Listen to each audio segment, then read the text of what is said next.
ফেরাউন ইমান আনছে এই জন্য ফেরাউনের লাশ এখনো ফসে নাই করলে নাই ওখানে উনেরই ফেরওয়ানের বংশধর আর বিয়া গুণ জানে যে এই ফেরওয়ান নে খোদা দাবি করছি তাতে নাকি ইমান আছে তোমারা হ আর গালি হইতে ন কিছু হইতে ন আর উনেরই যত গাল দিবে তত উনি হবো যায় উনি তত এগিয়ে মাঝে তাকিব উনি কোনোদিন ভালো হইতো ওই যে ন হয় আল্লাহ যারা হেদায়াত দিত নো ইতে জীবনের মাঝে কে পাইত নো তারা হেদায়াত করি হেদায়াতের মালিক একমাত্র আল্লাহ আল্লাহ আছে দোয়া করি আল্লাহ হেদায়াত দ যে জায়গা মাঝে ফেরওয়ান রে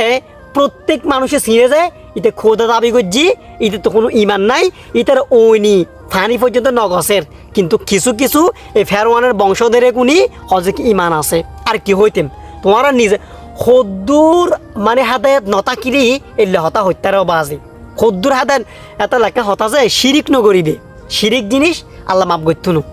তোমার মালিক জিবা আছে তুমি চুরি করো তো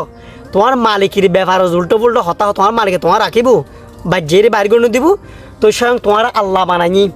আল্লাহ তুমি যে শিরিক করো বাজি আল্লাহ সহ্য করিব আল্লাহ প্রত্যেক জিনিস সহ্য করিব চুরি করতে লাগবো হক খাইতে লাগবো হক খাইতে লাগবো অন্যজনের হক মাফ করিব মানে হক জীবেত তো খাইবে মাফ গরম পড়িব বাস্তবতা বুঝো হতাহ যোগ্যে তো একমাত্র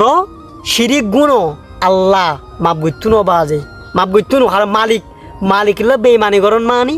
কিলো বেমানি করতে লাগবো এটা বাজি এইসব জিনিস অনুতনারতে কিছু কিছু ফল আছে উনি মরিত বলে উনি ফেসই দৌড়ে উনি শেষ দ করে বিড়ে কত বানাইলেম মানে তোমার মানুষ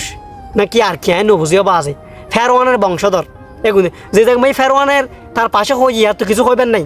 ফেরওয়ান ইমান আছে বলে হচ্ছে যে উনি ফানি পর্যন্ত নগসের এবার ইমান আছে বলে আর কি হইবে হরে যাবে ভালো থাকিবে ধন্যবাদ।